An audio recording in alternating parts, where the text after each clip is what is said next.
क्या यह बात सच नहीं है कि बाबा साहिब अम्बेडकर ने यूनिफॉर्म सिविल कोड के बारे में कि यूनिफॉर्म सिविल कोड वॉलंटरी होना चाहिए, रजाकाराना होना चाहिए, मैंडेटरी नहीं होना चाहिए।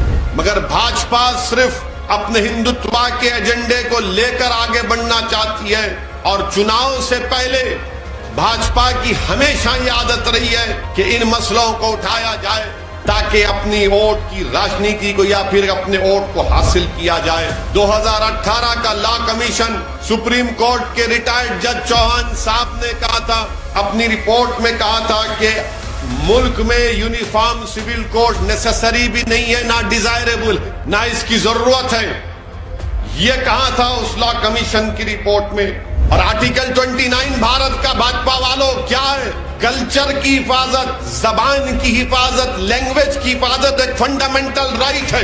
क्या यूनिफॉर्म सिविल कोड बनाकर आर्टिकल 29 के खिलाफ कोई कानून बना सकता है? मुझे इख्तियार है अपनी तहजीब को बचाने का। क्या आप मेरी तहजीब को मुझसे छीन लेंगे यूनिफॉर्म सिविल कोड के नाम पर? यूनिफॉर्म सिविल कोड की बात आज गुजरात में की जा रही है। हम देश के प्रधानमंत्री से पूछना चाहते हैं कि हिंदू अनडिवाइडेड फैमिली का जो income tax Hindu undivided family में मिलता है वो मुसलमानों को क्यों नहीं मिलता, ईसाइयों को क्यों नहीं मिलता? क्या ये संविधान भारत के आइन की राइट टू इक्वालिटी के खिलाफ नहीं है? क्या मुसलमानों को टैक्स रिबेट इनकम टैक्स में नहीं मिलता? 84% जो चाइल्ड मैरिजेस हुई हैं वो क्या मुसलमानों की थी? किसकी थी बताओ आप? बीजेपी नहीं बताएगी आपको। तुम यूनिफॉर्मिटी इक्वालिटी की बात करते हो, मैं तुमसे पूछ रहा हूँ 2000 से 2019 90 लाख बच्चियां फीमेल इन्फेंटिसाइड में मारी गई हैं। मिसिंग कहते हैं उनको, मिसिंग है। कितने मुसलमानों की थी बताओ देश के प्रधानमंत्री आप? बताओ अमित शाह, कितने मुसलमान बच्चियां थी उसमें बताओ? और फिर भाजपा के लोग बोलते हैं कि मुसलमान जो है बच्चे बहुत पैदा कर रहे हैं, बीवियां बहुत हैं, बच्चे बहुत हैं। अब ये मोदी सरकार का रिकॉर्ड आपके सामने रख रहा हूं। TFR rate, total fertility rate मुसलमानों का 1992 में 4.4 था, वो गिरकर आज 2019-20 में 2.2 हो चुका है। सबसे ज्यादा अगर TFR रेट किसी का गिरा है तो मुसलमानों का गिरा है। मगर हमको रोज मीडिया के जरिए ये बम्बार्ड किया जाता है, तुम बहुत बच्चे पैदा कर रहे हैं। अरे कहां पैदा कर रहे हैं? ये तुम्हारा डेटा झूठा है क्या? मोदी सरकार का आदादोशुमार है। आपको मालूम सबसे ज्यादा कॉन्ट्रासेप्टिव पिल्स कौन खाते हैं? मुसलमान। ये मोदी सरकार नेशनल फैमिली हेल्थ सर्वे का डेटा है। क्योंकि अब चुनाव आ रहा है, ये सब शुरू हो जाएंगे, ये सब शुरू हो जाएंगे। तो अभी से बोल रहा हूं मैं ताकि इनको मालूम हो सके। और फिर गुजरात में कितना TFR रेट मुसलमानों का 2.1, हमारे हिंदू भाइयों का 1.8। अब आप बताइए, ऐसा दिखाते हैं टीवी मीडिया पर मोदी के इशारे पर कि पूरी आबादी के जिम्मेदार हम ही हैं, यानी पूरी आबादी जो देश की 130 करोड़ जनता है वो हमारी वजह से है। मेरे अजीज दोस्तों और बुजुर्गों, आज सुबह में मालूम हुआ कि गुजरात की भाजपा की सरकार इस बात का फैसला लिया है कि वो गुजरात में यूनिफॉर्म सिविल कोड बनाने के लिए कमेटी को तश्कील देंगे, यकसा सिविल कोड बनाएंगे। मैं देश के प्रधानमंत्री से यहां से मुखातिब होकर पूछना चाह रहा हूं, देश के प्रधानमंत्री आप क्यों गुजरात की जनता को झूठ बोल रहे हैं? आप ही की सरकार ने सुप्रीम कोर्ट में एक मुकदमा आया था यकसा civil code, uniform civil code के बारे में, तो मोदी सरकार ने सुप्रीम कोर्ट को यह बताया कि यकसा सिविल कोड को बनाना सेंट्रल गवर्नमेंट का, मरकजी हुकूमत का काम है। रियासती हुकूमत यकसा सिविल कोड को नहीं बना सकती है।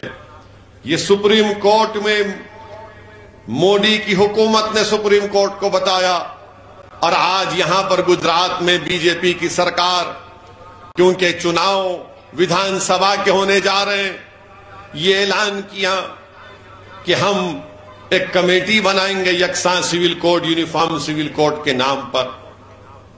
दूसरी बात यह है कि हम पूछना चाहते हैं बीजेपी से क्या यह बात सच नहीं है कि बाबा साहिब अम्बेडकर ने यूनिफॉर्म सिविल कोड के बारे में कि यूनिफॉर्म सिविल कोड वॉलंटरी होना चाहिए, रजाकाराना होना चाहिए, मैंडेटरी नहीं होना चाहिए।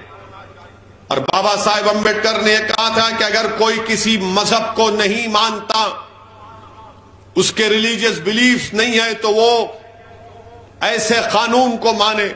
और हमारे देश में वैसा कानून है। कौन सा कानून है वो? जुवेनाइल जस्टिस एक्ट है, स्पेशल मैरिज एक्ट है, इंडियन सक्सेशन एक्ट है। आप ये कानून इस्तेमाल कर सकते हैं जो किसी मजहब को नहीं मानते। मगर भाजपा सिर्फ अपने हिंदुत्व के एजेंडे को लेकर आगे बढ़ना चाहती है। और चुनाव से पहले भाजपा की हमेशा ये आदत रही है कि इन मसलों को उठाया जाए ताकि अपनी वोट की राजनीति को या फिर अपने वोट को हासिल किया जाए। 2018 का लॉ कमीशन, सुप्रीम कोर्ट के रिटायर्ड जज चौहान साहब ने कहा था, अपनी रिपोर्ट में कहा था कि मुल्क में यूनिफॉर्म सिविल कोड नेसेसरी भी नहीं है, ना डिजायरेबल है, ना इसकी जरूरत है। यह कहा था उस लॉ कमीशन की रिपोर्ट में।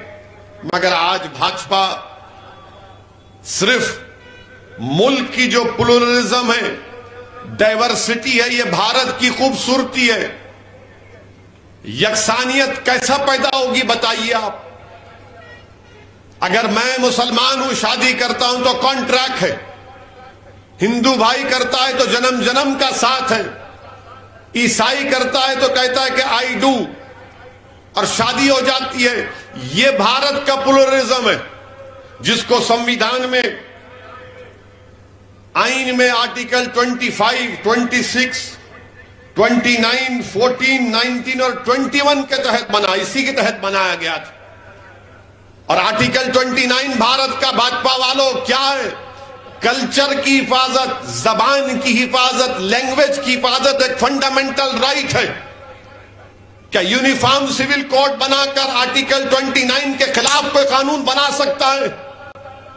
मुझे अख्तियार है अपनी तहजीब को बचाने का।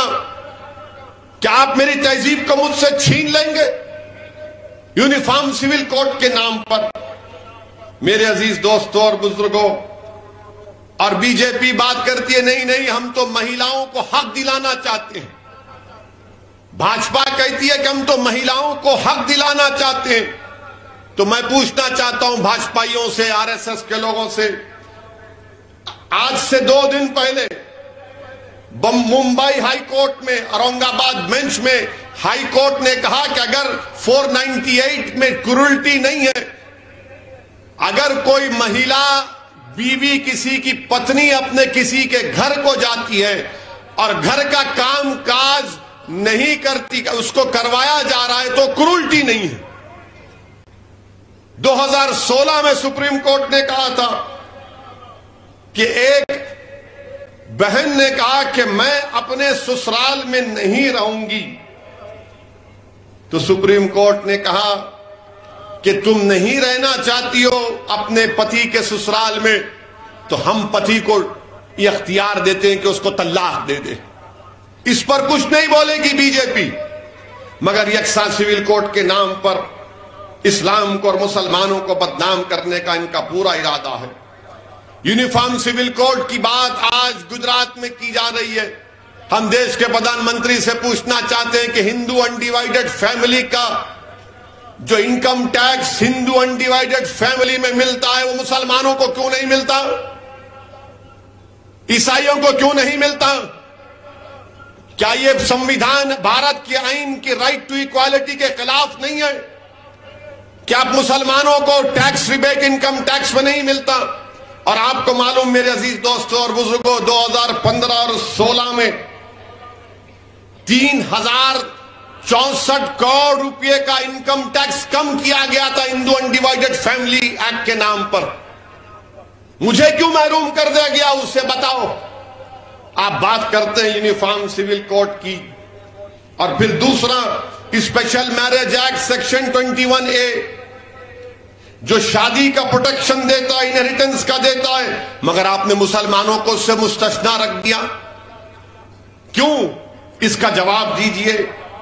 और फिर मेरे अजीज दोस्तों और बुजुर्गों, ये बोलेंगे कि नहीं, महिलाओं को हक मिलना है। क्या बोलते हैं कि यूनिफॉर्मिटी लाना है, एक रूपता और समानता। तो फिर बताओ, भारत में 84% जो चाइल्ड मैरिजेस हुई हैं, वो क्या मुसलमानों की थी? किसकी थी बताओ आप? बीजेपी नहीं बताएगी आपको। बीजेपी ये भी नहीं बताएगी आपको कि 2000 से 2019 तक 2000 से 2019 तक 90 लाख बच्चियां फीमेल इन्फेंटिसाइड में मारी गई। 90 लाख। कितने मुसलमान थे बताओ उसमें, भाजपा वालों? तुम यूनिफॉर्मिटी इक्वालिटी की बात करते हो, मैं तुमसे पूछ रहा हूं, 2000 से 2019 90 लाख बच्चियां फीमेल इन्फेंटिसाइड में मारी गई हैं। मिसिंग कहते हैं उनको, मिसिंग है। कितने मुसलमानों की थी बताओ? देश के प्रधानमंत्री आप बताओ। अमित शाह, कितने मुसलमान बच्चियां थी उसमें बताओ? मुझ पर तो इल्जाम लगता है ना कि मैं भड़काऊ भाषण देता हूं। मैं आदादो शुमार फैक्ट्स बता रहा हूं। भाजपा वालों, कल तक जवाब दे दो। मैं कल भी अहमदाबाद में हूं और जिंदगी बाकी रही तो आता रहूंगा गुजरात को। अब आप बताइए, नेशनल फैमिली हेल्थ सर्वे ये बात करते हैं कि एक रूपता और समानता की बात भाजपा करती है। तो बताओ, एक रूपता और समानता के नाम पर नेशनल फैमिली हेल्थ सर्वे ने क्या कहा कि एक मर्द शादीशुदा रहते हुए अपनी शादी से बाहर कितनी खवातीन से जमा किया, जिसको अंग्रेजी में कहते हैं इंटरकोर्स। तो मालूम हुआ कि 2.2 मीन नंबर है हमारे हिंदू भाइयों का, सिख और क्रिश्चियन का 1.9 है, बुद्धिस्ट और मुसलमानों का 1.7 ऑन एन एवरेज, सबसे कम जैन भाइयों का। अच्छा, किसने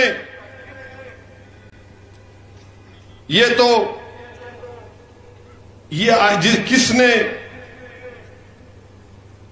अपना एक पार्टनर चूज किया, सेक्सुअल पार्टनर, वो 2.2 हमारे हिंदू भाइयों का है।